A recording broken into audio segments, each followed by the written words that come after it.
Hello student. आज हम पढ़ेंगे ताम्र पाषाण काल। इससे पहले हमने पाषाण काल के 3 पार्ट पढ़े। पहले हमने पढ़ा इसमें पूरा पाषाण काल, फिर पढ़ा हमने मध्य पाषाण काल, फिर इसके बाद हमने पढ़ा नव पाषाण काल। ये तीनों काल आपके पूरे हो गए। अब हम पढ़ेंगे ताम्र पाषाण काल। ताम्र पाषाण काल में क्या होगा? ताम्र माने तामा, पाषाण माने पत्थर। तामा और पत्थर के उपकरणों का प्रयोग किया जाएगा। ताम्र पाषाण काल आ गया तो इसमें तांबे की चीज़ भी प्रयोग की जाएंगी। ठीक है। तो जैसे नव पाषाण काल जब समाप्त होता है तो फिर ताम्र पाषाण काल की शुरुआत हो जाती है। नव पाषाण युग को 2 चरणों में बांटा गया है। नंबर 1, गैर मृदभांड एवं मृदभांड काल में विभक्त किया गया है। मृदभांड का मतलब होता है मिट्टी के बर्तन। मृदभांड नव पाषाण काल के अंतिम चरण से धातु यानी कि तांबे का सर्वप्रथम प्रयोग प्रारंभ हुआ। जब नव पाषाण काल का अंत हुआ तब से ही फिर अपना धातु यानी कि तांबे की शुरुआत हुई। फिर कालांतर में कांसा और लोहे से भी परिचित होने लगे। उसके बाद कांसा और लोहे से भी परिचित हुए। अतः पाषाण युग के पश्चात यानी कि पाषाण माने पत्थर, पत्थर युग के पश्चात उसके बाद धातु युग का प्रारंभ हुआ। समस्त धातु को 3 भागों में बांटा गया है। जो आपका धातु युग है उसको 3 भागों में बांटा गया है। उसको हम बोलेंगे ताम्र युग। ताम्र युग यानी कि तांबे का युग। फिर कांसा युग, कांसा जो जो मतलब तांबा और टीन मिलाकर बनता है कांसा। ठीक। फिर इसके बाद लोह युग, द आयरन एज। 3 भागों में बांटा गया है। ठीक है। इन्हीं 3 चरणों के अनंतर मानव सभ्यता का उदय हुआ। ये 3 चरण के अंतर्गत क्या हुआ? मानव सभ्यता का उदय हुआ। और ताम्र युग में यद्यपि तांबे के हथियार या उपकरण ही प्रधानता व्यवहार में लाए गए। अपने उपयोग में हम कौन से लाए गए? तांबे के हथियार। तथा पत्थर के पुराने हथियारों का उपयोग भी होता रहा। और पत्थर के पुराने हथियारों का उपयोग भी होता रहा। तो इसमें ताम्र पाषाण में तांबे के औजारों का प्रयोग भी हुआ। उसके साथ साथ जो पुराने जो हथियार थे जो हमने पाषाण काल पढ़ा था जिसमें पत्थर के औजार थे उनका प्रयोग भी हम करते रहे। ताम्र युग को हम क्या बोलते हैं? ताम्र पाषाणिक काल, द चाल्कोलिथिक एज। क्या बोलते हैं हम? ताम्र पाषाण काल को ताम्र पाषाणिक काल, द चाल्कोलिथिक एज या स्टोन कोपर एज भी कहा जाता है। बीपीएससी में ये क्वेश्चन पूछा गया था सन 2000 में। ठीक। सर्वप्रथम बीजी चाइल्ड, कौन है? बीजी चाइल्ड ने अपनी पुस्तक व्हाट हैपेंड इन हिस्ट्री में तांबे के प्रयोग एवं उनके लाभों के विषयों के बारे में वर्णन किया है। किसने किया ये? बीजी चाइल्ड ने। इनकी पुस्तक का नाम है व्हाट हैपेंड इन हिस्ट्री। ठीक। ये आपका क्वेश्चन बन सकता है किसमें तांबे का प्रयोग किया गया था और कौन सी पुस्तक का नाम है? What happened in history. बीजी चाइल्ड की ये बुक है। अब देखते हैं ताम्र पाषाण संस्कृति के बारे में। ताम्र पाषाणिक संस्कृति, द चाल्कोलिथिक कल्चर। ठीक। तो तांबे का प्रयोग किसने किया था? बीजी बीजी चाइल्ड ने। इस युग में आर्थिक व्यवस्था में महत्वपूर्ण परिवर्तन हुए। जो आर्थिक दृष्टि से क्या हुआ? महत्वपूर्ण परिवर्तन हुए। कैसे हुए? क्योंकि पहले पत्थरों का औजार हम बनाते थे और उन्हीं का हम प्रयोग करते थे। अब जो होगा तांबे के औजार आने लगेंगे। ठीक है। फिर जो है तांबे के आविष्कार करीब लगभग 5000 से 4000 वर्ष पूर्व मेसोपोटामिया में तांबे का प्रयोग होता था। ठीक। ने उत्पादन में वृद्धि ला दी। हल बैल में जुए, पहिए और नाप के ज्ञान से उत्पादन बढ़ा तथा मोहर से विनिमय का प्रसार हुआ एवं व्यक्तिगत स्वामित्व की भावना विकसित हुई। कबीले ने राज्य नगर की तरफ बढ़ने की प्रक्रिया में भी आरंभ हुआ। इनकी कालावधि अत्यंत विस्तृत है। जब तांबे का जो आविष्कार हुआ तो उससे मानव के जीवन में आर्थिक व्यवस्था में महत्वपूर्ण परिवर्तन हुए। क्योंकि तांबे से क्या हुआ? हल, बैल और पहिए और नाव वगैरह बनने लगे। ठीक। लेकिन ये सभ्यता जो है कहाँ तक? प्रागैतिहासिक हड़प्पा, हड़प्पा तथा उत्तर हड़प्पा तक काल तक ये फैली हुई है। इस प्रकार अंततः ताम्रयुगीन ग्राम्य संस्कृतियों ने कांस्य युगीन शहरी सभ्यता की पृष्ठभूमि तैयार कर दी। भारत के विभिन्न क्षेत्रों, दक्षिण पूर्वी राजस्थान और पश्चिमी व मध्य प्रदेश, पश्चिमी महाराष्ट्र, दक्षिण पूर्वी भारत तथा अन्य क्षेत्रों से अनेक ताम्र पाषाणिक स्थल हमें प्राप्त होते हैं। इन क्षेत्रों से हमें क्या मिलते हैं? तांबे के स्थल हमें प्राप्त होते हैं। जो आपका दक्षिण पूर्वी राजस्थान है, पश्चिमी मध्य प्रदेश है, पश्चिमी महाराष्ट्र है, दक्षिण पूर्वी भारत है। यहाँ से ताम्र पाषाणिक स्थल हमें प्राप्त होते हैं, जहाँ से आपको विकसित ग्रामीण संस्कृतियों के साक्ष्य मिलते हैं, जिनका विस्तृत वर्णन हम निम्न प्रकार से करेंगे। ठीक है, जैसे पहले हमने देखा दक्षिण पूर्वी राजस्थान, पहले हम इसमें देख लेते हैं क्या क्या था। फिर पढ़ेंगे हम पश्चिमी मध्य प्रदेश, फिर पश्चिमी महाराष्ट्र, फिर दक्षिण पूर्वी भारत। ठीक है, एक एक करके हम कवर करते हैं। पहले हम पढ़ते हैं दक्षिण पूर्वी राजस्थान। दक्षिण पूर्वी राजस्थान में जो तांबे का जो विकास हुआ, दक्षिण पूर्वी राजस्थान, राजस्थान की ये बात हो रही है। तो राजस्थान में पाए जाने वाले प्रमुख ताम्र पाषाणिक स्थल निम्नलिखित हैं। उन स्थलों के क्या नाम हैं जो दक्षिण पूर्वी राजस्थान में पाए जाते हैं? एक है आपका अहाड़, ये उदयपुर राजस्थान में पाया पाया जाता है। यहाँ पर हमें तांबे के साक्ष्य हमें प्राप्त होते हैं, तांबे के बहुत अच्छे अच्छे हमें स्थल प्राप्त होंगे। फिर दूसरा आपका गिलुंद, ये चित्तौड़गढ़ राजस्थान में। फिर तीसरा आपका बालाथल, उदयपुर राजस्थान, बागौर में है। 3 स्थल हो गए आपके दक्षिण पूर्वी राजस्थान में, अहाड़, गिलुंद, बालाथल। यहाँ से आपके बनास नदी घाटी के आसपास, इसके पास नदी बहती है बनास नदी घाटी, वहाँ से आपको तांबे के महत्वपूर्ण स्थल आपको प्राप्त होंगे, यानी कि तांबे के उपकरण अत्यधिक मात्रा में प्राप्त होंगे। जैसे आपका चाकू हो गया, चूड़ी हो गया, अंगूठी हो गया, और काफ़ी सारे उपकरण हो गए, ठीक, वो मिलेंगे आपको तांबे के। तो दक्षिण पूर्वी राजस्थान में 3 स्थल हमने देखे थे, अहाड़, गिलुंद, बालाथल। तो अहाड़ और गिलुंद, अहाड़ देख लेते हैं। अहाड़ एवं गिलुंद बनास नदी घाटी में स्थित है। अहाड़ और गिलुंद कहाँ पर है ये? बनास नदी घाटी में स्थित है। इसी कारण इस संस्कृति को अहाड़ एवं बनास संस्कृति भी कहते हैं। अहाड़ एवं गिलुंद को हम क्या बोलते हैं? बनास नदी घाटी संस्कृति बोलते हैं। क्यों बोलते हैं? क्योंकि ये बनास नदी घाटी के आसपास स्थित है, इसलिए बोलते हैं इसको। इन दोनों स्थलों से बड़ी-बड़ी बस्तियों के साक्ष्य हमें प्राप्त होते हैं। इस संस्कृति के लोग अपने मकान जो है गीली मिट्टी, कच्ची ईंटों एवं पत्थरों से बनाते थे। ये आपको पता चला कि कहाँ का? अहाड़ एवं बनास की बात हो रही है। तो यहाँ पर जो मकान है अपने, गीली मिट्टी हो गई, कच्ची ईंटें हो गई, और जो मकान है किसके? पत्थरों से बनाते थे। किंतु गिलुंद की यदि बात करें, जो चित्तौड़गढ़ राजस्थान में स्थित है, गिलुंद एक ऐसी जगह है जहाँ पर पक्की ईंटों से निर्मित मकान के साक्ष्य हमें मिले हैं गिलुंद से। ठीक।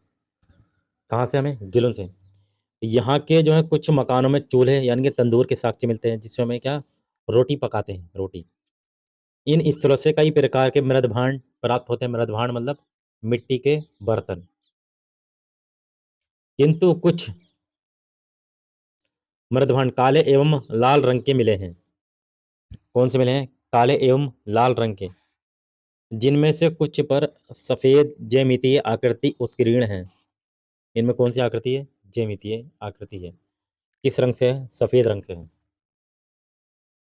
काला एवं लाल रंग के मृदभांड इस संस्कृति की विशिष्ट परंपरा के प्रतीक हैं।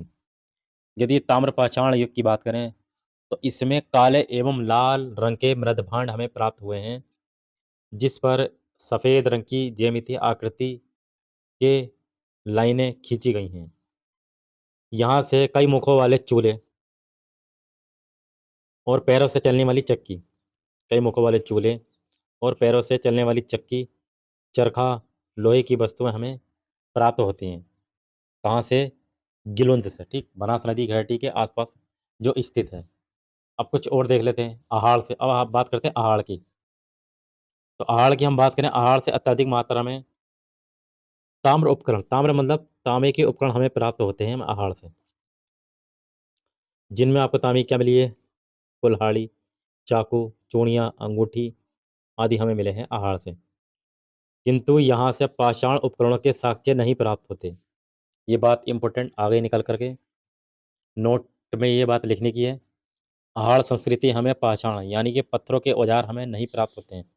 सिर्फ़ और सिर्फ़ तांबे के उपकरण हमें प्राप्त होंगे, जैसे कुल्हाड़ी, चाकू, चूड़ियाँ, अंगूठी, इसकी तांबे की बनी होती थी। तो इसीलिए हम बोलेंगे अहाड़ संस्कृति को ताम्रवती संस्कृति, क्योंकि यहाँ पर जो उपकरण हमें प्राप्त होते हैं वो तांबे के होते हैं, पत्थर के हमें नहीं मिलते।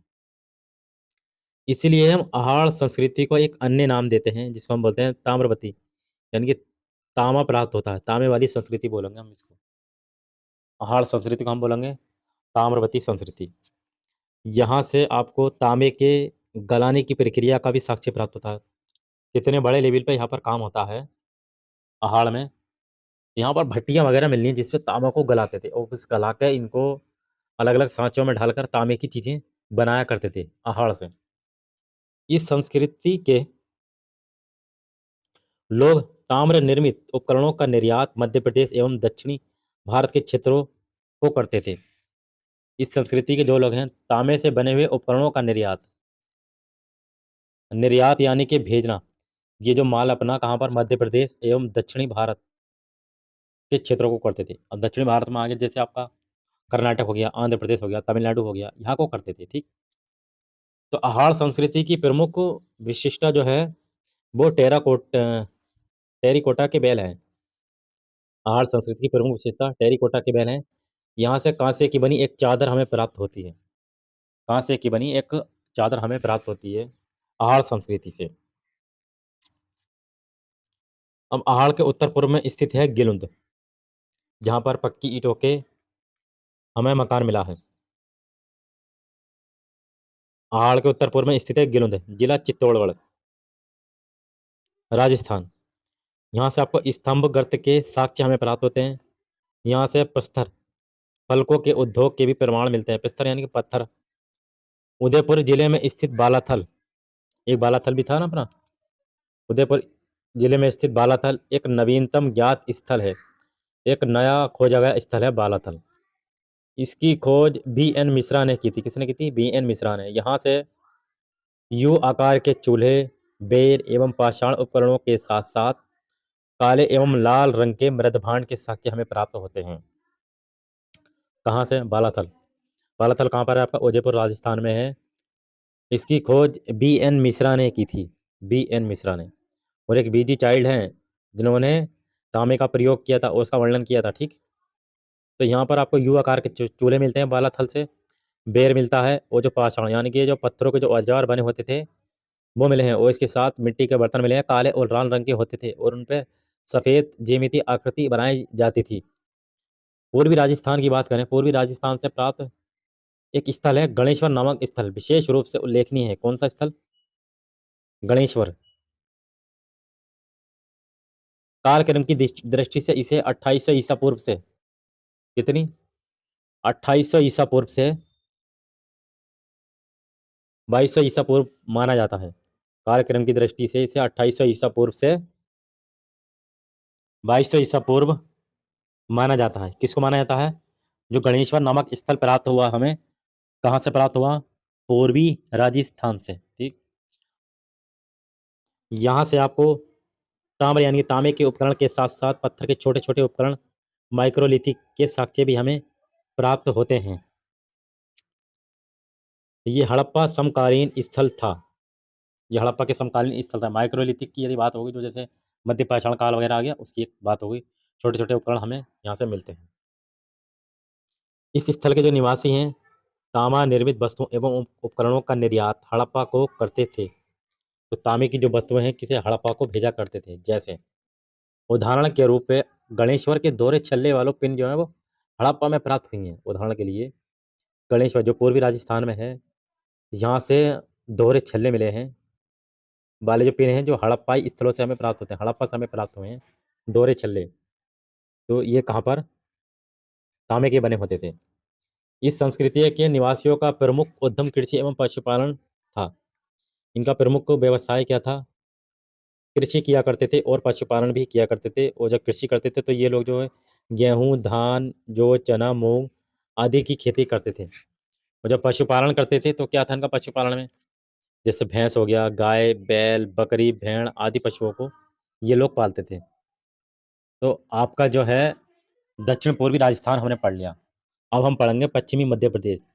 दक्षिण पूर्वी राजस्थान में हमने 3 स्थल देखे थे। उन 3 स्थल के नाम थे अहाड़, गिलुंद और बालातल। अब हमारा आता है पश्चिमी मध्य प्रदेश। इसमें भी तांबे के हमें उपकरण हमें प्राप्त होंगे पश्चिमी मध्य प्रदेश में। अब हम इसमें देख लेते हैं पश्चिमी मध्य प्रदेश। पश्चिमी मध्य प्रदेश अर्थात मालवा की संस्कृतियों का विकास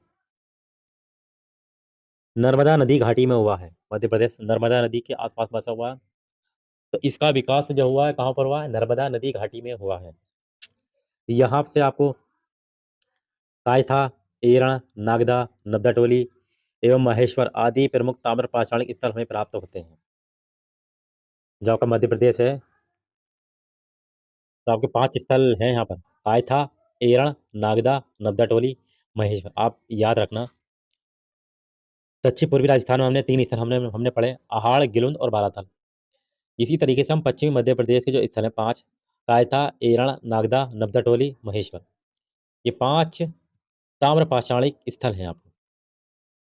अब हम पढ़ते हैं कायथा के बारे में। ये कायथा की खोज किसने की थी? बी.एस. बाकड़कर ने की थी। बी.एस. बाकड़कर ने की थी इसकी खोज। साहित्य में कायथा का एक अन्य नाम है कपित्थक प्राप्त होता है। इस कायथा का एक दूसरा नाम क्या मिल गया आपको? कपित्थक। कभी क्वेश्चन अगर पूछ लिया जाए कि कायथा का एक अन्य नाम क्या है? कपित्थक नाम है, ठीक। यदि बात करें कपित्थक, यहीं पर बरामीर का जन्म यहीं पर हुआ था, कपित्थक में। यहाँ से 3 संस्कृतियों के हमें साक्ष्य हमें प्राप्त होते हैं। कितनी संस्कृतियों के? 3 संस्कृतियों के साक्ष्य हमें। साक्ष्य मतलब इस कायथा संस्कृति से हमें 3 चीज़ें मिलेंगी। एक तो कायथा तो हो गया आपका, ठीक, इसके तो हमें मिलेंगे। एक आहाड़ के हमें साक्ष्य मिलेंगे और एक मालवा संस्कृति के हमें साक्ष्य मिलेंगे। मालवा इस संस्कृति का प्रमुख स्थल होने के कारण इसे मालवा संस्कृति की संज्ञा दी जाती है। तो मालवा इसका प्रमुख स्थल है, किसका? कायथा का। इसीलिए हम मालवा संस्कृति के नाम से भी इसको जानते हैं। यह संस्कृति भी हड़प्पा संस्कृति के समकालीन थी। कायथा जो थी, कायथा से जो प्राप्त है, एक घड़े में 40,000 मनके के दाने मिले हैं। कायथा संस्कृति थे आपके, एक घड़े में कितने? 40,000 मनके के दाने मिले हैं कायथा संस्कृति से। ये मध्य प्रदेश की बात हो रही है, मध्य प्रदेश में स्थित है ये। और कायथा से क्या मिला? एक घर से आपके 29 कंगन मिले हैं। कितने? 29 कंगन मिले हैं। मनके वाले कार्निलियल का हार मिला है और 2 कुल्हाड़ी हमें प्राप्त हुई हैं कायथा से। तो कायथा से आप याद रखना, 40,000 मनके मिले हैं, 29 कंगन मिले हैं, मनकों वाला कार्निलियल का हार मिला है, 2 कुल्हाड़ी हमें प्राप्त हुई हैं। यहाँ से प्राप्त मृदभांड, जो मिट्टी के जो बर्तन हैं, वो लाल रंग के, जिन पर काले रंग का अलंकरण किया गया है। किससे? कायथा संस्कृति की यदि बात हो रही है तो। इससे पहले हमने जो पढ़ा था दक्षिण पूर्वी राजस्थान, उसमें काला एवं लाल रंग की मिट्टी के बर्तन मिले हैं और उसमें सफ़ेद रंग की ज्यामितीय आकृति यानी कि लाइनें खींची गई हैं और इसमें लाल रंग के बर्तन मिले हैं जिन पर काले रंग का डिजाइन किया गया है। उसमें किया गया था सफ़ेद रंग का, इसमें किया गया था काले रंग का, ठीक। इस संस्कृति मालवा संस्कृति के मृदभांड समस्त ताम्र पाषाणिक जो हैं उसमें सबसे श्रेष्ठ मानते थे। इस संस्कृति के जो हैं समस्त ताम्र पाषाणिक मृदभांडों में श्रेष्ठ मानते थे। यानी कि मालवा संस्कृति के जो मिट्टी के बर्तन हुआ करते थे, वो पूरा ताम्र पाषाणिक स्थल जो है सबसे ज़्यादा महत्वपूर्ण इसी के थे। सबसे ज़्यादा इंपॉर्टेंट, अच्छे, बढ़िया इन्हीं के माने जाते थे, मालवा संस्कृति के, ठीक। अब आ गया आपका कायथा हो गया। अब पढ़ते हैं हम नब्दा टोली। ये भी मध्य प्रदेश में स्थित है आपका नब्दा टोली। नब्दा टोली हम देख लेते हैं। ये स्थल जो है मध्य प्रदेश के खारगोन जिला। कौन सा जिला? खारगोन जिला। नर्मदा नदी के तट पर स्थित है। क्वेश्चन भी पूछा हुआ है यूपीपीसीएस सन 2009 में। इसका उत्खनन कार्य, ये भी क्वेश्चन पूछ लिया जाता है कि नब्दा टोली का जो कार्य है किसने करवाया था उत्खनन? इसका उत्खनन कार्य एच.डी. संकाड़िया ने कराया था। लोअर स्पेशल में पूछा गया था सन 2009 में, ठीक। ये भारतीय उपमहाद्वीप का सबसे विस्तृत उत्खनित ताम्र पाषाणिक स्थल है। सबसे बड़ा उत्खनित स्थल है कौन सा? नब्दा टोली। और सबसे बढ़िया मिट्टी के बर्तन कौन से थे? वो मालवा संस्कृति के थे। अब बात करें जब उत्खनन है तो यहाँ से आपको क्या मिलेगा? यहाँ से आपको गेहूँ, धान, दलहन की खेती के हमें साक्ष्य में प्राप्त होते हैं, ठीक। इस स्थल से उत्खनन के दौरान अत्यधिक मात्रा में अनाज और फसल के साक्ष्य हमें प्राप्त होते हैं। सबसे ज़्यादा हमें क्या मिला? हमें मैक्सिमम अनाज और फसल के साक्ष्य हमें प्राप्त होते हैं। जो भारत के किसी भी ताम्र पाषाणिक स्थल से हमें प्राप्त नहीं होते हैं, सबसे ज़्यादा यहीं से हमें प्राप्त होते हैं। जो भारत के किसी भी ताम्र पाषाणिक स्थल से हमें नहीं प्राप्त होते हैं। तो सबसे सबसे ज़्यादा मात्रा में जो अनाज जो हैं, वो नब्दा टोरी में हमें प्राप्त होते हैं। खरगोन जिले में ये स्थित है, मध्य प्रदेश में। इसका उत्खनन किसने करवाया था? एच.डी. संकड़िया ने इसका उत्खनन कार्य करवाया था, ठीक। इस स्थल को मालवा संस्कृति का या मालवा ताम्र पाषाणिक संस्कृति का स्थल प्रतिनिधि स्थल के रूप में इसे माना जाता है। मालवा के अन्य स्थलों में है एरण से मिट्टी द्वारा निर्मित विशाल सुरक्षा प्राचीर का साक्ष्य मिला है। नागदा से हाथी दांत से निर्मित एक मानव आकार की मूर्ति मिली है, यानी कि हाथी के दांत से एक मानव की मूर्ति बनी हुई मिली है। एरण और कायथा से किलेबंद बस्ती के हमें साक्ष्य प्राप्त होते हैं। एरण और कायथा, यहाँ से एक किला मिला और चारों तरफ उसकी दीवार बनाई गई है, जिनसे किला क्या रहे, सुरक्षित रहे। किलाबंद बस्ती के हमें साक्ष्य मिले एरण और कायथा से। तो ये आपका हो गया कौन सा? पश्चिमी मध्य प्रदेश। अब हम पढ़ेंगे पश्चिमी महाराष्ट्र। पश्चिमी महाराष्ट्र में ताम्रपाषाणिक स्थल का क्या महत्व है? जैसे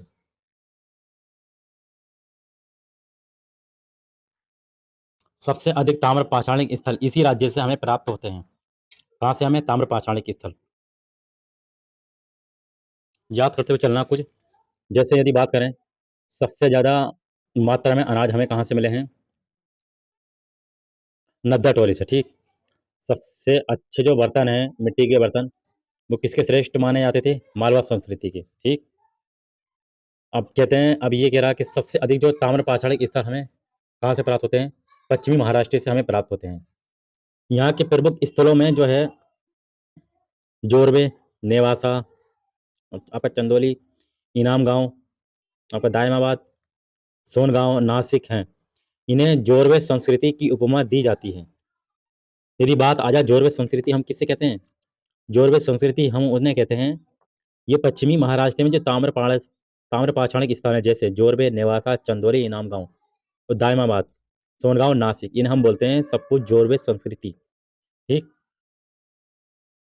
ये संस्कृतियां जो हैं, ये स्थल जो है आपके प्रवरा नदी के बाएं तट पर स्थित हैं।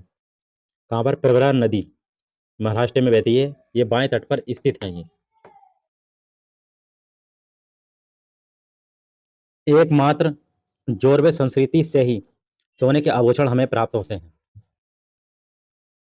अभी बात चली थी हमारे तांबे की, ठीक। लेकिन जोरवे संस्कृति एक एकमात्र ऐसी संस्कृति है जहाँ से हमें सोने के आभूषण हमें प्राप्त होते हैं।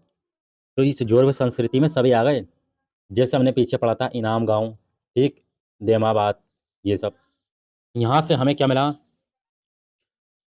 नौतली एवं टोटीदार मृद भांडों का प्राप्त होना इस संस्कृति की अपनी एक महत्वपूर्ण विशिष्टता है। जोरवे मृद भांड के साक्ष्य हमें नब्दा टोली एवं कर्नाटक के टी नरसीपुर से भी हमें प्राप्त होते हैं। इस संस्कृति के स्थलों में गोदावरी नदी के तट पर स्थित दायमाबाद सबसे बड़ा एवं महत्वपूर्ण स्थल है। इसके प्रारंभिक काल में उत्तरवर्ती हड़प्पा सभ्यता और मालवा संस्कृतियों का प्रभाव दिखाई देता है। पीजीटी में क्वेश्चन पूछा गया सन 2021 में ये। तो सबसे बड़ा एवं महत्वपूर्ण स्थल कौन सा है? दायमाबाद है। किसका? जोरवे संस्कृति का, ठीक। और इस जोरवे संस्कृति में हड़प्पा और जो आपकी मालवा संस्कृति थी, इन दोनों के प्रभाव हमें यहाँ से देखने को मिलते हैं। यहाँ से आपको तांबे के साथ साथ कांसे की भी वस्तुएं दिखाई देती हैं, जिनमें रथ हाँकता मानव मिला है, गणेश की मूर्ति मिली है, गैंडा, हाथी एवं सांड आदि के महत्वपूर्ण साक्ष्य हमें प्राप्त होते हैं। यहाँ से आपको मातृ देवी की मृण मूर्ति मतलब मिट्टी की मूर्ति हमें प्राप्त होती है। इस राज्य के ताम्रपाषाणी संस्कृति की एक प्रमुख विशेषता अत्यधिक संख्या में जो है सावधान कलश का प्राप्त होना है। सावधान कलश का मतलब ये हो गया, एक कलश लिया और उसमें उनकी अस्थियों को रख कर दबाते थे। तो यहाँ पर इस प्रकार के साक्ष्य हमें प्राप्त होते हैं। वे मृतक की अस्थियों को कलश में रखकर घरों के फर्श के नीचे उत्तर एवं दक्षिण दिशा में गाड़ते थे। महाराष्ट्र के लोग, ठीक, महाराष्ट्र की बात हो रही है। महाराष्ट्र में जो है अंतिम संस्कार जब होता था तो उनके जो अस्थियों को कलश में रखकर कैसे दफनाते थे अपने फर्श के नीचे, उत्तर से दक्षिण, यानी कि सिर उत्तर हो गया और पैर दक्षिण की ओर रखकर गाड़ते थे उनको। यहाँ के निवासी कब्र में मिट्टी की हांडियां एवं तांबे की कुछ वस्तुएं भी रखते थे। तो यहाँ पर मिट्टी की, जैसे मिट्टी की हांडी हो गई, तांबे की कुछ वस्तुएं रखते थे, जो उनके पारलौकिक जीवन में विश्वास का सूचक था। कुछ अस्थियों में वयस्कों एवं शिशुओं के स्पर की रोग होने का साक्ष्य मिलता है। वयस्कों एवं शिशुओं के स्कर्वी रोग होने का साक्ष्य मिला है। कुछ हड्डियां ऐसे मिली हैं जिनमें स्कर्वी रोग पाया गया है जब उनकी खुदाई हुई तो। जोरवे संस्कृति की जो इनाम गांव बस्ती है वो किलाबंद एवं खाई से घिरी होती थी। जोरवे संस्कृति इनाम गांव बस्ती वो किलाबंद और किससे घिरी होती थी? खाई से, इनाम गांव से। इससे पहले हमने एरण और कायथा भी पढ़ा था। एरण और कायथा, वहां भी बस्ती किलाबंद होती थी, लेकिन इनाम गांव से भी बस्ती किलाबंद होती थी और चारों तरफ क्या, खाई खुदवा देते थे, खाई। ठीक, यह ताम्रपाषाण काल की एक बड़ी बस्ती थी। कौन सी? इनाम गांव। इस बस्ती में 130 से अधिक घरों और कब्रों के साक्ष्य हमें प्राप्त होते हैं इनाम गांव से। इस बस्ती से हमें 130 से अधिक घर मिले हैं और कब्रों के साक्ष्य हमें प्राप्त होते हैं। यहाँ से 5 कमरों वाला एक मकान मिला है। इनाम गांव से एक मकान मिला जिस कितने 5 कमरे हुए करते थे, एवं गोलाकार गड्ढों वाले मकान के साक्ष्य भी मिलते हैं। गोलाकार मकान के गड्ढों के हमें साक्ष्य मिले हैं। इस स्थल से विशाल चूल्हे एवं अन्नागारों के प्रमाण भी हमें मिलते हैं। इस संस्कृति के स्थलों में अधिवास विन्यास का सबसे अच्छा साक्ष्य यहीं से हमें प्राप्त होता है। अधिवास विन्यास हमें कहाँ से मिला है? इनाम गांव से। पीजीटी में क्वेश्चन पूछा गया सन 2006 में। अब पढ़ते हैं नेवासा, जोरवे संस्कृति का एक महत्वपूर्ण स्थल है। कौन सा आपका? नेवासा, जहां से पटसन के साक्ष्य हमें प्राप्त होते हैं। यहीं से रेशम का प्राचीनतम साक्ष्य भी मिलता है। यहाँ से आपको चाक निर्मित लाल रंग के मृदभांड हमें प्राप्त हैं, जिनके तल पर काली अंकित रेखाएं हैं। इन्हें नैदानिक मृदभांड की संज्ञा भी दी जाती है। इस स्थल से सिर रहित, यानी कि बिना सिर वाली होगी, बिना सिर वाली देवी की मूर्ति के भी हमें प्रमाण मिलते हैं नेवासा से। तो नेवासा एक जोरवे संस्कृति का महत्वपूर्ण स्थल हो गया। इस नेवासा से आपको रेशम मिला है, लाल रंग की मिट्टी के बर्तन मिले हैं जो पीछे भी आपने देखे थे, और उस पर काली रेखाएं खींची गई हैं। इससे पहले हमने क्या पढ़ा था? मालवा संस्कृति पढ़ा था, सॉरी हमने क्या पढ़ा था? मध्य प्रदेश।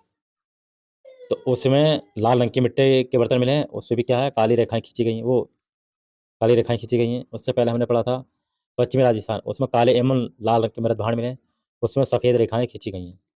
अब हम पढ़ते हैं दक्षिणी भारत। ये लास्ट है आपका दक्षिणी भारत। इससे पहले हमने पढ़ा राजस्थान, मध्य प्रदेश, महाराष्ट्र। अब आप पढ़ते हैं दक्षिणी भारत, यानी कि साउथ का एरिया। उसमें क्या मिलता है? दक्षिणी भारत की यदि बात करें, दक्षिणी भारत का महत्वपूर्ण जो स्थल है ताम्रपाषाणिक स्थल, वो कौन सा? ब्रह्मगिरी, मास्की, पीकलियल, संगनकल्लू, और कौन सा? कोडेकल, पुतनूर, नागार्जुनकोंडा, हेम्मिगे एवं पय्यमपल्ली इत्यादि हैं। दक्षिणी भारत की बात हो गई, सभी आ गए। जैसे पय्यमपल्ली आपका कहाँ पर है? तमिलनाडु में। इसी तरीके से आंध्र प्रदेश, कर्नाटक के भी सारे क्षेत्र इसमें आ गए। यहाँ से आपको किसान की तुलना में चारागाह संस्कृति के अधिक साक्ष्य हमें प्राप्त होते हैं। किसान की तुलना में हमें चरवाहा संस्कृति के अधिक साक्ष्य हमें प्राप्त होते हैं। चरवाहा का मतलब होता है जो जानवरों को चराते थे, ठीक, यानी कि किसान कम मिलेंगे दक्षिण भारत में। ये लोग अपने पशुओं को मकानों के बाहर बांध देते थे एवं उसमें लकड़ी के डंडों की बाड़ लगा देते थे। पशुओं को बांध दिया, चारों तरफ क्या, लकड़ी की बाड़ लगा दी। इस बाड़ के अंदर एकत्रित गोबर को प्रतिवर्ष बाड़ के डंडों के साथ जला दिया जाता था, जिससे वहां राख के टीले निर्मित हो जाते थे। इन्हीं टीलों को भस्म टीले की संज्ञा प्रदान की गई है।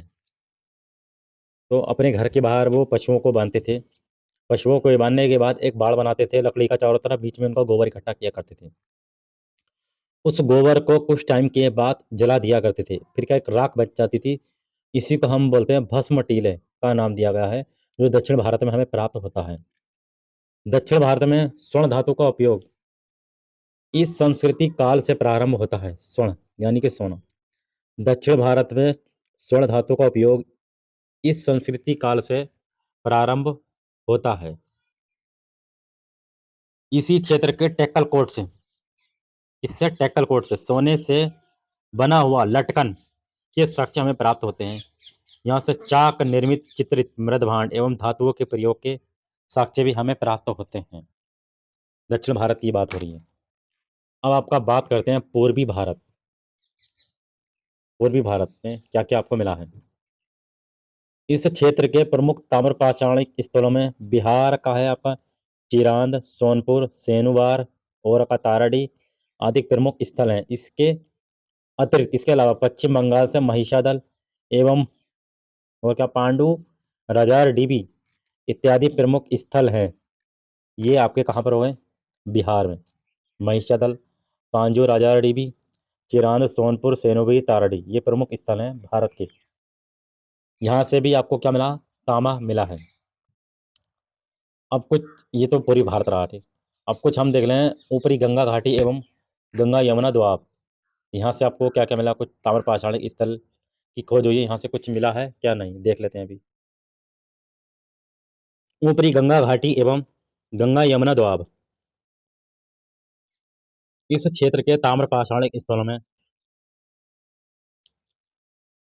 प्रयागराज से झूसी हवेलियाँ, विंध्यन क्षेत्र से इमलीडीह, सधोरा, केराडी, नरहन, ककोरिया ये कहाँ पर है? चंदौली में। एवं साइपाई आदि प्रमुख ताम्रपाषाणकालीन स्थल हैं ये। यहाँ के विभिन्न स्थलों से एक विशिष्ट प्रकार के बर्तन के साक्ष्य हमें प्राप्त होते हैं, जिन्हें गेरू बरणी यानी कि गेरी मृदभांड की उपमा दी जाती है। इनका नाम दिया जाता है यहाँ से हमें। गेरी मृदभांड हमें कहाँ से प्राप्त होते हैं? ऊपरी गंगा घाटी एवं गंगा यमुना के द्वार से। इसके साक्ष्य में हस्तिनापुर एवं अतरंजी खेड़ा से हमें प्राप्त होते हैं। यूपीपीसीएस मेंस में क्वेश्चन पूछा गया सन 2006 में। साई पाई स्थल है एक, यहाँ से हमें एक तलवार एवं एक मत्स्य भाला का सिरा प्राप्त हुआ है, जिसका सीधा संबंध गेरू बरणी मृदभांड से है। साई पाई से हमें एक तलवार मिला और एक मत्स्य भाले का हमें सिर मिला है। ये आपके ताम्रपाषाणिक स्थल हो गए। अब हम इसके बारे में देखते हैं ताम्रपाषाणिक जो संस्कृति है उनका क्या महत्व रहा है भारतीय इतिहास के क्षेत्र में। उससे पहले हम जो है कुछ क्वेश्चन इसमें है परीक्षा की दृष्टि से, उसको एक बार डिस्कशन कर लेते हैं। इसी में वन लाइनर क्वेश्चन है इसमें, ये जो हमने थ्योरी पढ़ी है उसी से रिलेटेड ये क्वेश्चन पूछे गए हैं। एमसीक्यू क्वेश्चन बाद में कराऊंगा, ये एमसीक्यू क्वेश्चन नहीं है, ये वन लाइनर है। तो हम देख लेते हैं, उससे आपका ये थ्योरी पढ़ी उससे थोड़ा रिवीजन हो जाएगा, हाँ किस तरीके से क्वेश्चन पूछा जा सकता है। तो ताम्रपाषाणकालीन संस्कृतियों का महत्व हम थोड़ा बाद में देखेंगे, पहले कुछ महत्वपूर्ण क्वेश्चन देख लेते हैं। जैसे आपका ये क्वेश्चन पूछा गया, मानव द्वारा सर्वप्रथम प्रयोग की जाने वाली धातु कौन सी थी? तो बेसिकली बात है, सबसे पहले तांबे का मानव ने प्रयोग किया था, ठीक। कैल्कोलिथिक युग किसे कहते हैं? जो हम पढ़ रहे हैं अभी, ताम्रपाषाण काल। इंग्लिश में इसको बोलते हैं कैल्कोलिथिक एज, हिंदी में इसको बोलते हैं ताम्रपाषाणिक काल। इसमें तांबे का प्रयोग बीजी चाइल्ड ने अपनी पुस्तक व्हाट हैपेंड इन हिस्ट्री में इसका उल्लेख किया गया है, ठीक। अब देखते हैं अहाड़ या बनास संस्कृति के प्रमुख स्थल कौन से हैं। 3 स्थल हमने पढ़े थे, एक अहाड़ जो उदयपुर राजस्थान में स्थित है, दूसरा गिलुंद जो चित्तौड़ में, और तीसरा बालाथल जो उदयपुर में स्थित है। अहाड़ संस्कृति से हमें जो पत्थर के जो पाषाण उपकरण है वो हमें यहाँ से नहीं प्राप्त होते हैं, सिर्फ और सिर्फ तांबे के उपकरण मिला प्राप्त होते हैं। इसके लिए हम इसे ताम्रवती के नाम से भी जानते हैं। बनास नदी घाटी हम इसलिए कहते हैं क्योंकि बनास नदी घाटी के पास स्थित है, ठीक। ताम्रपाषाणी काल में तंदूर चूल्हे के साक्ष्य हमें कहाँ से प्राप्त होते हैं? तो ये अहाड़ एवं गिलुन से हमें प्राप्त होते हैं। अहाड़ में जो मकान होते थे वो कच्ची मिट्टी के, वो कच्ची ईंटों के बने होते थे, जबकि गिलुंद में पक्की ईंटों के मकान के हमें साक्ष्य हमें प्राप्त होते हैं। अहाड़ संस्कृति से किस प्रकार के मृदभांड हमें प्राप्त होते हैं? अहाड़ संस्कृति से हमें जो मृदभांड हमें प्राप्त होते हैं, काले एवं लाल रंग के मृदभांड हमें प्राप्त होते हैं, और इस पर सफ़ेद रंग की ज्यामिति यानी कि रेखाएं खींची गई हैं। ठीक, कुछ और क्वेश्चन देख लेते हैं हमें। इस तरीके से आपके परीक्षा में क्वेश्चन पूछे जा सकते हैं। अब आपका आता है कायथा संस्कृति। ये पश्चिमी मध्य प्रदेश की बात हो रही है। कायथा संस्कृति, कायथा संस्कृति को किस अन्य नाम से भी जाना जाता है? तो कायथा संस्कृति को हम मालवा संस्कृति भी कहते हैं। और इस कायथा संस्कृति का एक अन्य नाम भी था जिसको हम बोलते हैं कपित्थक, जिसमें 12 महिर का जन्म हुआ था। कायथा की खोज किसने की थी? बी.एस. बाकरकर ने कायथा की खोज की थी। किस संस्कृति के मृदभांड सबसे ताम्रपाषाणिक मृदभांडों में सबसे श्रेष्ठ माने जाते हैं? मालवा संस्कृति के मृदभांड सबसे श्रेष्ठ माने जाते हैं। जबकि मैक्सिमम अनाज का उत्पादन कहाँ से हुआ था? नवदा टोली में हुआ था। तो सबसे ज़्यादा जो ताम्रपाषाणिक स्थल हैं वो पश्चिमी महाराष्ट्र से खोजे गए हैं। ये कुछ क्वेश्चन है इंपॉर्टेंट जो पूछे जा सकते हैं। नवदा टोली किस राज्य में स्थित है? मध्य प्रदेश के खारगोन जिले में ये स्थित है। ये भी क्वेश्चन पूछा गया। किस स्थल से एक घड़े में 40,000 मनके के दाने हमें प्राप्त होते हैं? तो कायथा संस्कृति से हमें 40,000 मनके के दाने प्राप्त होते हैं। और हमें क्या मिलता है? घर से एक 29 कंगन मिले हैं, एक कार्नियर का हार मिला है और 2 कुल्हाड़ी हमें मिली है। नवदा टोली का उत्खनन कार्य किसने करवाया था? एच डी संकलिया ने करवाया था। किस स्थल से अत्यधिक मात्रा में अनाज या फसल के साक्ष्य में प्राप्त होते हैं? अभी हमने बताया था आपको नवदा टोली से। ताम्रपाषाण कालीन में महाराष्ट्र के लोग शवों को फर्श के नीचे किस तरह रखकर दफनाते थे? तो एक कलश होता था, उसमें उनकी अस्थियों को रखकर उत्तर से दक्षिण क्रम में दफनाते थे। और उनके साथ में जो उनके उपयोगी वस्तुएं हैं तांबे, उनको रखकर उसमें दफनाते थे। और जब खुदाई हुई तो उन जो शिशु हैं या इसका जो वयस्क लोग हैं उनकी हड्डियों में स्कर्वी रोग का पता किया गया है। स्कर्वी रोग मिला है। ठीक, मानव आकार की मूर्ति हमें कहाँ से प्राप्त होती है? नागदा से। मालवा संस्कृति में है ये नागदा, वहाँ से हमें मानव आकार की मूर्ति हमें प्राप्त होती है। अगला, जोरवे संस्कृति के प्रमुख स्थल कौन कौन से हैं? जोरवे संस्कृति की यदि बात करें तो जोरवे उसी को हम बोलते हैं महाराष्ट्रीय संस्कृति की ये बात हो रही है, जिसका आपका निवासा चंदोली इनाम गांव आ गया, जिसमें आपके क्या मिले? 5 कमरों वाले साक्ष्य मिले। दायमाबाद ये सबसे बड़ा ताम्रपाषाणिक स्थल है। सोनगांव और नासिक ये जोरवे संस्कृति के कुछ स्थल हैं। टोटीदार मृदभांड कहाँ से प्राप्त होते हैं? जोरवे संस्कृति से। ताम्रपाषाण काल में पक्की ईंटों से निर्मित मकान किस साक्ष्य में कहाँ से प्राप्त होते हैं? गिलुन समय किस साक्ष्य में यहाँ से प्राप्त होते हैं। किस ताम्रपाषाणिक स्थल को ताम्रवती तांबे वाली जगह का नाम दिया? किसे दिया गया? आहाड़ को, जो हमें पीछे पढ़ाया था हमने। टेरिकोटा के बैल किस साक्ष्य में कहाँ से प्राप्त होते हैं? आहाड़ से। पिस्तर फलकों के उद्योग के साक्ष्य यानी कि पिस्तर यानी पत्थरों के, ये भी हमें गिलुन से हमें प्राप्त होते हैं। एक गणेश्वर जगह है, यहाँ से तांबे की बनी हुई वस्तुएं एक सुई थी, उसका निर्यात जो है हड़प्पा को किया जाता था। तो हड़प्पा में इस चीज़ का प्रमाण हमें मिला है। तो वही क्वेश्चन पूछा गया, कौन सा ताम्रपाषाणिक स्थल हड़प्पा को तांबे का निर्यात करता था? कौन? गणेश्वर। तो इस तरीके से क्वेश्चन पूछे जा सकते हैं। जोरवे संस्कृति के स्थलों में अधिवास विन्यास का सबसे अच्छा उदाहरण साक्ष्य कहाँ से मिलता है? इनाम गांव से मिलता है। जोरवे संस्कृति का सबसे बड़ा स्थल कौन था? दायमाबाद है। जोरवे संस्कृति के किस स्थल पर हड़प्पा सभ्यता का प्रभाव देखने को मिलता है? दायमाबाद से, जो हमने अभी पीछे पढ़ा था। हड़प्पा और मालवा संस्कृति, इन दोनों का प्रभाव हमें दायमाबाद से हमें देखने को मिलता है। रथ हाँकता मानव हो की मूर्ति हो या गणेश की मूर्ति हो, गैंडा, हाथी, सांड और मातृ देवी की मूर्ति हो, ये सब हमें दायमाबाद से हमें प्राप्त होती हैं। कलश अवधान के साक्ष्य किस संस्कृति से हमें प्राप्त होते हैं? जोरवे संस्कृति से, जो उत्तर उत्तर से दक्षिण क्रम में रखकर दफनाते थे। ठीक, दायमाबाद में मेरी अस्थियों से किस रोग का पता चलता है? वयस्कों एवं शिशुओं के स्कर्वी रोग का हमें पता चलता है। राग के टीले हमें कहाँ से प्राप्त होते हैं? तो राग के टीले संगन कल्लूर पीकली हल से हमें प्राप्त होते हैं। राग के टीलों का एक बात बता दूं, जैसे दक्षिण भारत के लोग जो अपने पशुओं को घर के बाहर बांधते थे और एक डंडों का बाड़ा लगाते थे। बाड़ा लगाने के बाद यहाँ पर बीच में गोबर जमा करते थे। गोबर जब जमा होता था साल या 2 साल में, उनको जला दिया करते थे। जलाने के बाद वो राख के टीले बन गए, तो उनको हमने संज्ञा दी भस्म नाम की। तो इस संगल कल्लू पीकली हल से हमें प्राप्त होता है। सोने का लटकन किस ताम्रपाषाणिक स्थल से हमें प्राप्त होता है? टेक्कल कोट से हमें प्राप्त होता है, क्योंकि दक्षिण भारत में जो है सोने के धातु का प्रयोग किया गया था। ठीक, टेक्कल कोट से सोने का लटकन हमें प्राप्त होता है। और यह चाक से बना हुआ मिट्टी का बर्तन भी हमें मिला है। महिषादल एवं पांडुराजीवी स्थल किस राज्य में स्थित है? तो ये कहाँ पर स्थित है? पश्चिम बंगाल में स्थित है ये। दक्षिण भारत में स्वर्ण धातु का उपयोग किस काल से प्रारंभ होता है? ताम्रपाषाणिक काल से हमें प्राप्त होता है। दक्षिण भारत की बात हो रही है।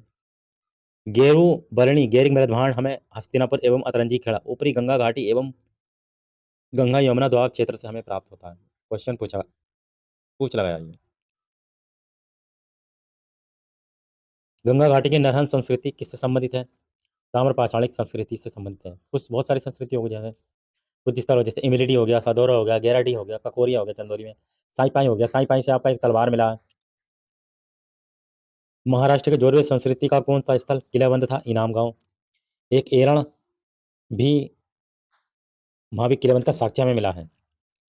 गोलाकार गड्ढों वाले मकान एवं विशाल चूल्हे के साक्ष्य में इनाम गांव से हमें प्राप्त होते हैं। पटसन एवं रेशम के प्राचीनतम साक्ष्य हमें कहाँ से प्राप्त होते हैं? नेवासा से। नैदानिक मृदभांड कहाँ से प्राप्त होता है? ये भी नेवासा से। चरवाहा संस्कृति, ये दक्षिण भारत के लोग हैं। ये यहीं से हमें चरवाहा संस्कृति के हमें साक्ष्य में प्राप्त होते हैं। ये पशुओं को अपने घर के बाहर बांधते थे। कुछ को और क्वेश्चन देख लेते हैं इंपॉर्टेंट जो पूछे गए हैं, पूछे जा सकते हैं।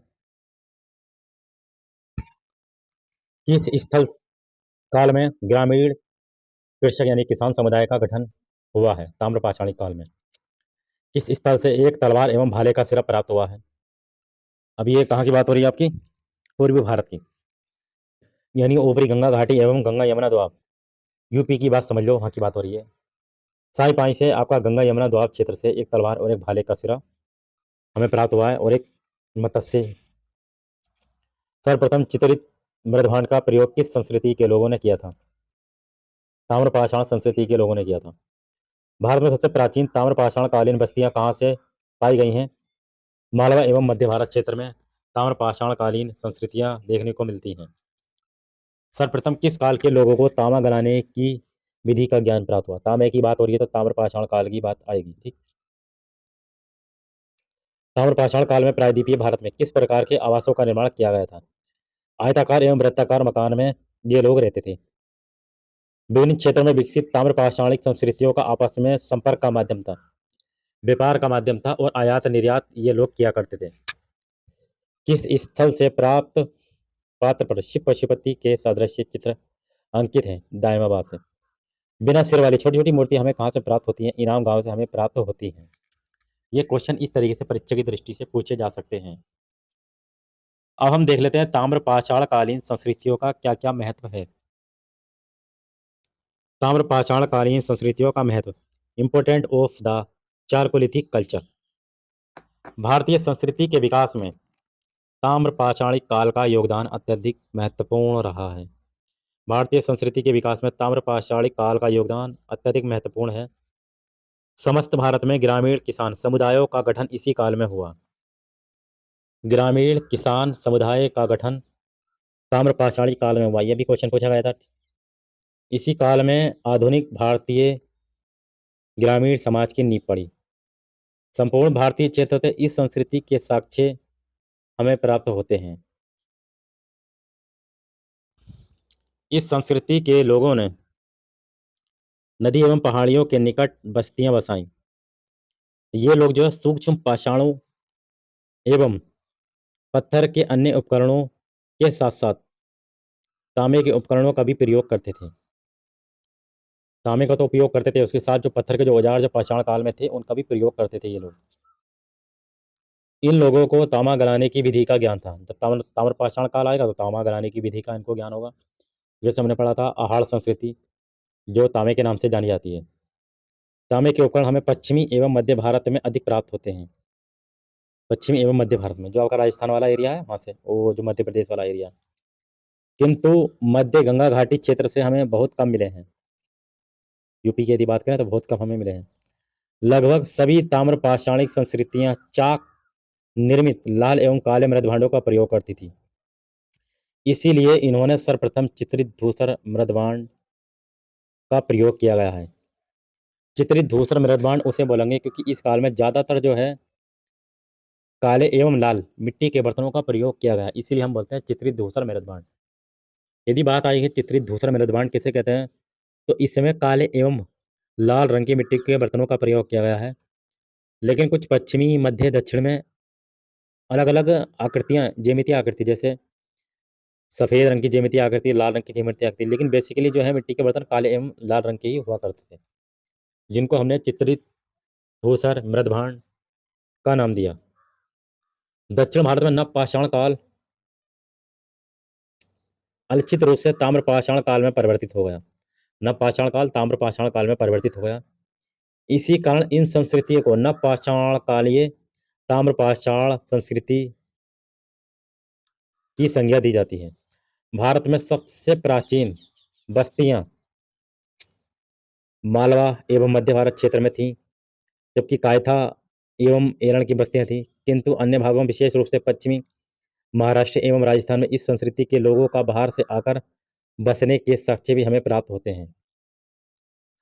सर्वप्रथम सबसे पहले इसी संस्कृति के निवासियों ने प्रायद्वीपीय भारत में बड़े बड़े गांव बसाए।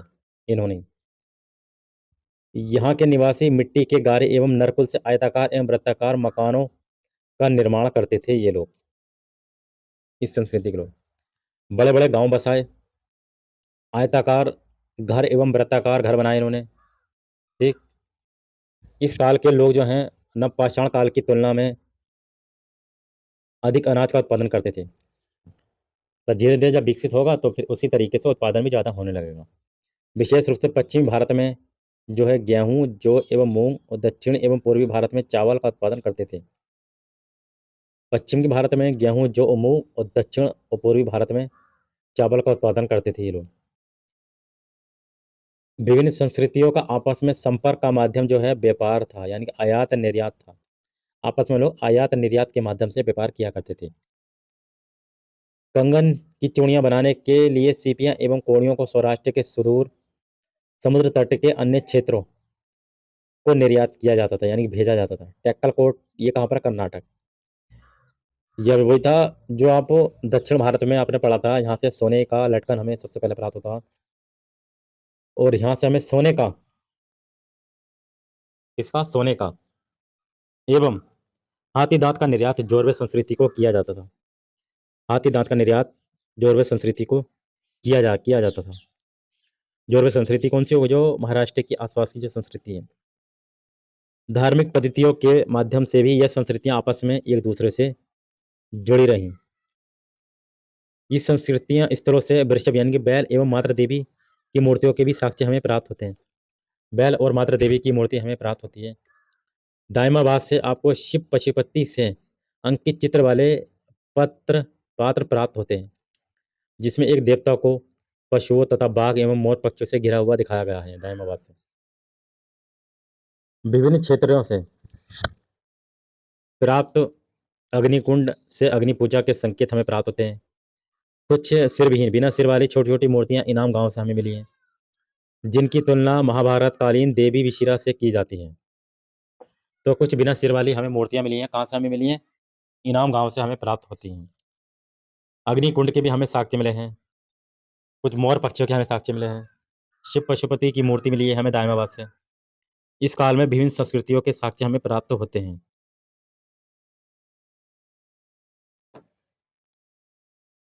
इस काल में हमें भिन्न भिन्न संस्कृति के संस्कार पद्धतियों के साक्ष्य हमें प्राप्त होते हैं।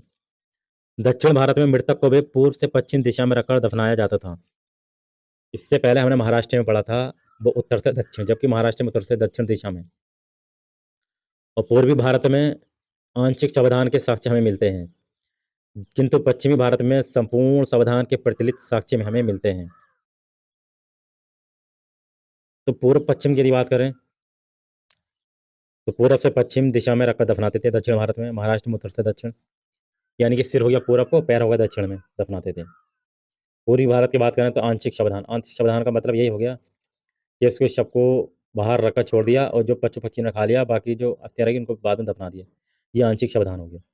पश्चिम भारत में संपूर्ण सावधान का ये मतलब ये हो गया कि उसका मृतक अंतिम संस्कार करके उसकी अस्थियों को कलश में रखकर बहा देते थे। ये हो गया संपूर्ण सावधान। ठीक, ताम्रपाषाण संस्कृतियों के निवासियों ने मिट्टी एवं धातुओं से विभिन्न प्रकार के मृद भांडों एवं उपकरणों का निर्माण किया है। इन लोगों द्वारा निर्मित दो प्रमुख मृद भांड हैं। दो प्रकार के मृद भांड प्रचलित हैं, जैसे काला और लाल। यही था मृद भांड जिसे हम चित्रित धूसर मृद भांड हम बोलते हैं। काला एवं लाल मृद भांड जिसको हम बोलते हैं कृष्ण लोहित। ये मृद भांड सभी मृदभांड सभी ताम्रपाषाणकालीन संस्कृति क्षेत्र में सबसे प्रचलित एवं प्राप्त होते हैं। जो ताम्रपाषाण काल होने पड़ा, इसमें काला एवं लाल रंग के मृदभांड सबसे ज़्यादा प्राप्त होते हैं, जिन्हें हमने क्या है सर्वप्रथम चित्रित मृदभांड का नाम दिया। अब ये एक दूसरा मृदभांड है गैरिक मृदभांड। ये इस संस्कृति का विशिष्ट मृदभांड है। धात्विक उपकरणों में तांबे से निर्मित कुल्हाड़ियाँ, छेनियाँ, कड़े, मनके, कांटे इत्यादि हमें प्राप्त होते हैं। ये मृदभांड जो है गंगा यमुना दोआब की ताम्रपाषाणिक संस्कृतियों की विशेषता हमें बताता है। जो गंगा यमुना दोआब है वहाँ पर मिले हैं गैरिक मृदभांड। जो आपका ताम्रपाषाण कालीन संस्कृति है उसमें है काला एवं लाल रंग का मृदभांड, जिसको हम बोलते हैं कृष्ण लोहित। ठीक है, तो ये गंगा यमुना दोआब का हो गया। प्रमुख ताम्र निधियां एवं गैरिक मृदभांड स्थल की यदि हम बात करें, प्रमुख ताम्र निधियां एवं गैरिक मृदभांड स्थल, सर्वप्रथम 1822 में कानपुर के बिठूर में कुछ ताम्रपाषाण कालीन उपकरण हमें मिले थे। कब? 1822 में। इस प्रकार के उपकरण एक साथ समूह में विभिन्न स्थलों से, तदुपरांत इस प्रकार के उपकरण एक साथ समूह में विभिन्न स्थलों से मिले हैं, इसीलिए इन्हें ताम्र निधि की संज्ञा दी गई है। ये स्थल जो है हमें बेसिकली जैसे उत्तर प्रदेश हो गया आपका, हरियाणा, राजस्थान, बिहार, पश्चिम बंगाल, उड़ीसा, मध्य प्रदेश और कर्नाटक आदि स्थलों से हमें प्राप्त होते हैं तांबा। ठीक, गंगा यमुना दोआब से जो ताम्र निधियां मिली हैं उनमें जो है मत्स्य के भाले, गंगा यमुना दोआब से जो ताम्र निधियां मिली हैं उनमें मत्स्य भाले, सरंगिका तलवारें और मानव की आकृति के उपकरण हमें मिले हैं। अन्य क्षेत्रों से चिपटी और स्कंदित कुल्हाड़ियाँ, छेनियाँ, दोधारी कुल्हाड़ी आदि मिली हैं। गंगा यमुना दोआब के बाहर एकमात्र कर्नाटक के बेल्लूर से ही सरंगिका तलवार प्राप्त हुई है। गंगा यमुना दोआब से ये चीज़ आपको मिली है, जैसे भाले हो गया, सरंगिका तलवार। अगर इससे बाहर की बात करें तो कर्नाटक के कल्लूर से हमें तलवार हमें प्राप्त होती है। गंगा यमुना दोआब के प्रमुख स्थलों में हम देख लेते हैं कौन कौन से प्रमुख स्थल हैं इसके। गंगा यमुना दोआब के प्रमुख स्थल जो हैं, राजपुर परसू, जो कहाँ पर है? बिजनौर में, बिठूर कानपुर में, बिसोली बदायूं, अगला आपका परिहार उन्नाव, बहदराबाद सहारनपुर, सेफई इटावा आदि से अधिकांश ताम्र निधियां हमें मिली हैं। यहाँ पर तांबे के साक्ष्य हमें मिले हैं इस गंगा यमुना दोआब क्षेत्र से, जैसे राजपुर परसू हो गया, बिठूर, बिसोली, परिहार, बहदराबाद, सेफई। सबसे बड़ी जो आपको ताम्र निधि में अगर मिली है बात करें तो मध्य प्रदेश के गुंगेरिया से हमें प्राप्त हुई है। सबसे बड़ी ताम्र निधि मध्य प्रदेश की गुंगेरिया, ये क्वेश्चन याद करना। यहाँ से 424 तांबे के उपकरण मिले हैं और 102 चांदी के पतले पत्थर हमें प्राप्त हुए हैं। 424 तांबे के उपकरण, 102 चांदी के पत्थर हमें प्राप्त हुए हैं पतले वाले। इन ताम्र निधियों वाले स्तरों से अधिक जानकारी प्राप्त जो हुई है वो किसने की थी? ताम्र निधियों में वाले स्थलों से और अधिक जानकारी प्राप्त करने के संदर्भ में जब बीबी लाल ने बिसोली और परसुपुर, राजपुर परसू का उत्खनन जब करवाया 1949 ईस्वी में करवाया, तो उन्हें गेरवे या कपिश रंग के मृदभांड के टुकड़े इन्हें मिले हैं। इन ताम्र निधियों का स्थलों की उत्खनन किसने करवाया था? बीबी लाल ने। बिसोली और राजपुर परसू का उत्खनन सन 1949 में करवाया था, तो उन्हें गेरवे या कपिश रंग के मृदभांड मिट्टी के टुकड़ों के बर्तन हमें मिले हैं। लाल ने ही इन्हें रंग के आधार पर गैरिक मृदभांड नाम दिया। तो बीबी लाल हैं, बीबी लाल ने इन्हें क्या कहा? गैरिक मृदभांड नाम दिया इन्हें। ठीक, इस तरह के मृदभांड जो हैं अतरंजी, खेड़ा, एटा, अहिच्छत्र बरेली, श्रृंगबेरपुर, प्रयागराज, नौ राजस्थान, सेफई, इटावा, लाल किला बुलंदशहर, जोधपुर हरियाणा, राजस्थान सीमा पर आदि से मिला है। इस प्रकार गैरिक मृदभांड परंपरा का विस्तार जो है आपका पंजाब, हरियाणा, उत्तरी राजस्थान, पश्चिमी उत्तर प्रदेश में मिला है।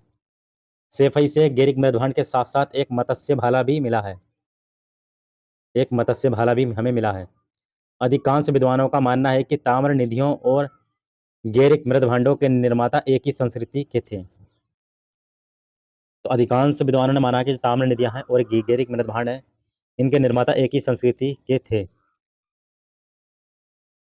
तो इसका गैरिक मृदभांड नाम यूं पड़ा कि इसमें जो है गेरवा या कपिश रंग के हमें टुकड़े मिले हैं। गेरवा या कपिश रंग के, तो इसीलिए इन्हें हमने गेरिक मृदभांड नाम दिया। गेरिक मृदभांड संस्कृति का जो काल है लगभग कब से कब तक माना जाता है?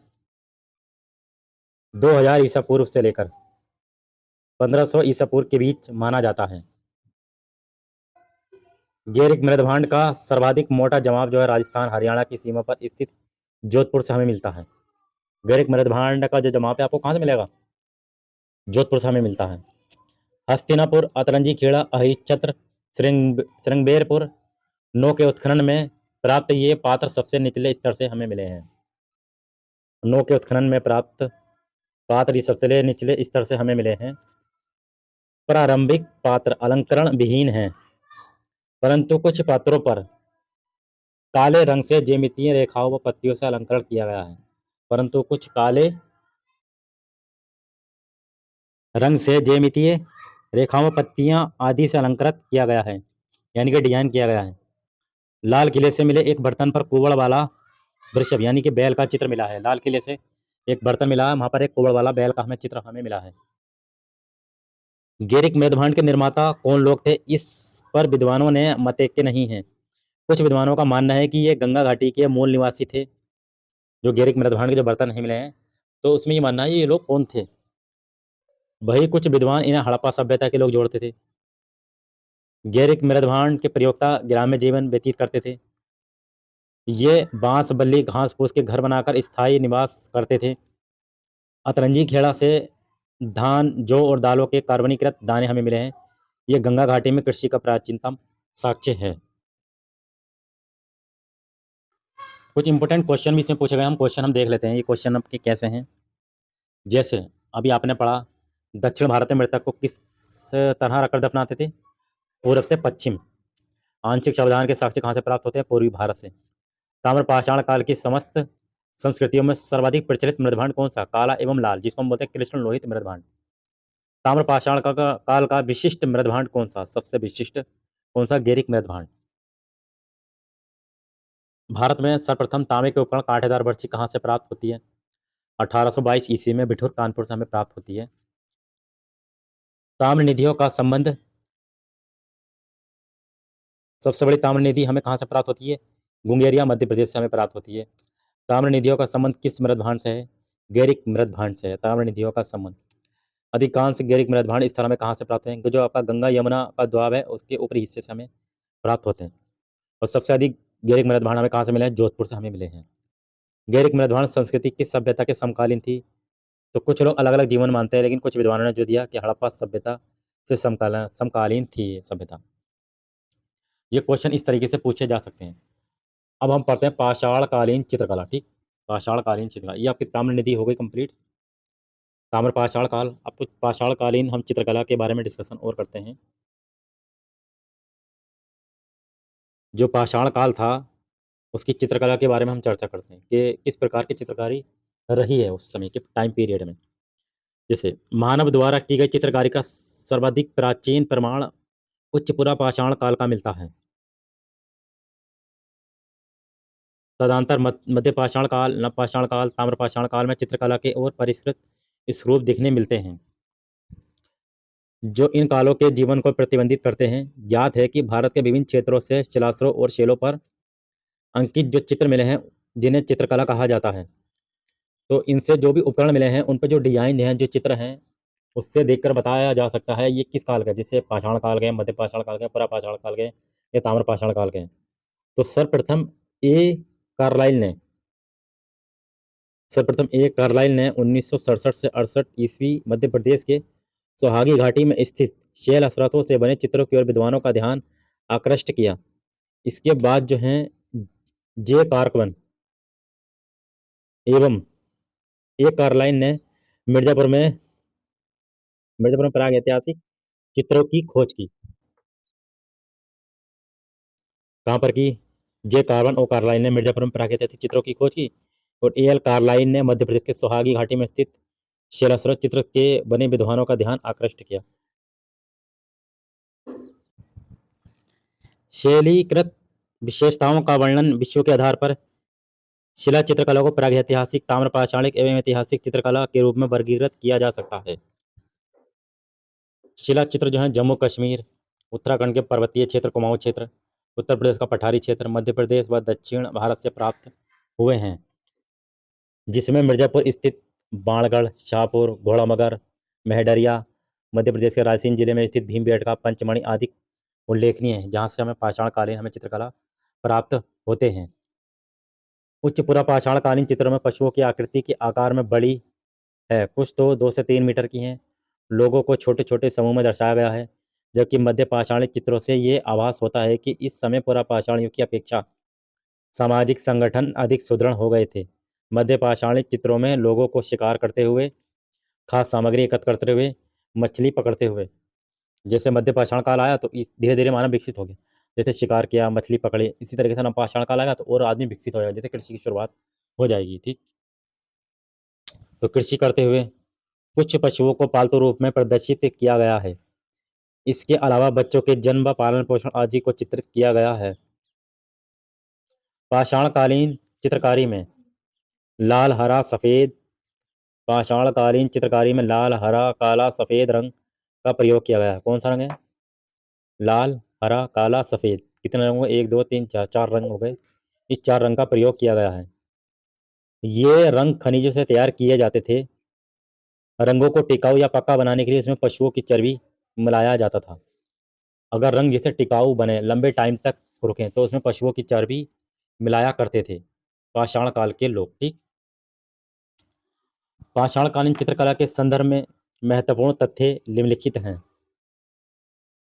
जैसे इस काल के चित्र जो हैं शैल आश्रयों के दीवारों व छतों पर अंकित किए गए हैं। जिसे आप ऐतिहासिक कोई चीज़ देखो, जैसे दीवारों पर चित्र मिलेंगे। सबसे ज़्यादा चित्र जो है भीमबेटका के शैल आश्रयों से मिले हैं, जो उच्च पुरा पाषाण काल को माना जाता है। भीमबेटका में मिले, जिसमें लगभग जैसे कितने 500 शैल आश्रयों में चित्र पाए गए हैं। कितने मिले? 500। भीमबेटका में लगभग 800 शैल आश्रय मिले हैं। इनमें से 500 शैल आश्रयों में चित्र पाए गए हैं एनसीईआरटी के अनुसार। मतलब 800 हैं और 500 के चित्र पाए गए हैं। ये जो विभिन्न कालों से संबंधित चित्र हैं, परंतु सबसे ज़्यादा संख्या में जो चित्र हैं वो मध्य पाषाण काल के चित्र हैं। ठीक, मध्य पाषाण काल के चित्र हैं ये। शैल आश्रयों में कई स्तर मिले हैं। पुराने चित्रों के ऊपर नए चित्र बना दिए गए हैं। जो पुराने चित्र हैं उसके ऊपर नए चित्र बना दिए गए हैं। अब ये आप जैसे मैं आपको नक्शा दिखाता हूँ। ये ताम्रपाषाण कालीन का नक्शा है। ये इंडिया का है, तो इसमें कुछ ताम्रपाषाण कालीन स्थान है। जैसे आप हैदराबाद देख सकते हैं, राजपुर परसू, लाल किला, सैफई, अतरंजी खेड़ा। इस तरीके से ये कुछ स्थल डिनोट किए गए हैं आपको। जैसे आप देखते हैं जोरवे संस्कृति, नेवासा, चंदौली, इनाम गाँव, आपे गाँव, नासिक। ये कुछ ताम्रपाषाण कालीन स्थल हैं। अब चित्रों के अब देख लेते हैं। अब चित्रों के निर्माण में कोणीय रेखाओं का प्रयोग किया गया। पशु चित्र बनाते समय उसे मधुमक्खी के छत्ते जैसी आकृति से भरा गया। मिर्जापुर में स्थित घोड़ा मगर, मिर्जापुर में स्थित कौन सा? घोड़ा मगर से गैंडे के आखेटक का दृश्य चित्रांकन मिला है। मेहडरिया से ऊंट के आखेटक का दृश्य मिलता है। ये मिर्जापुर की बात हो रही है। मिर्जापुर की घोड़ा मगर से क्या है? गैंडे का चित्र मिला है। मेहडरिया से ऊंट का चित्र हमें मिला है। पंचबड़ी जो कहाँ पर है? मध्य प्रदेश में स्थित है। यहाँ से आपको शहद एकत्र व संगीत का आनंद लेते प्रेमी युगल का चित्र हमें मिला है। एक प्रेमी है, वो शहद का आनंद ले रहा है। इसका चित्र हमें पंचमढ़ी से मिला है। ताम्रपाषाणी चित्रों में पालतू पशुओं के चित्र की प्रधानता दिखती है। लोगों का बैल की सवारी करते हुए और ककुदमान बैल के सींगों में फीता बांधते हुए जैसे चित्र बनाए गए हैं। ताम्रपाषाण कालीन चित्र में जो पालतू जो पशु होते थे उनके चित्र मिले हैं, और उनमें जो लोग हैं वो बैल की सवारी कर रहे हैं, बैल को खींच रहे हैं, और कुकुदमान जो है बैलों के सींगों पर फीता बांध के उनको चला रहा है। इसके हमें चित्र हमें मिले हैं। तो ये आपका ताम्रपाषाण कालीन स्थल पूरा समाप्त हो गया। अब इसके बाद जो हम पढ़ेंगे लोह कालीन, जिसमें लोहे की शुरुआत हो जाएगी। ठीक, इसी तरीके से आपको प्राचीन इतिहास का ये पूरा लेक्चर पूरा कंप्लीट करा दिया जाएगा। ये आपके जितने भी आपके यूपी पीसीएस और आरआरआर का जो एग्ज़ाम है उसको ध्यान में रखते हुए थ्योरी कंप्लीट कराई जाएगी पूरी। ठीक, चलिए, थैंक्स।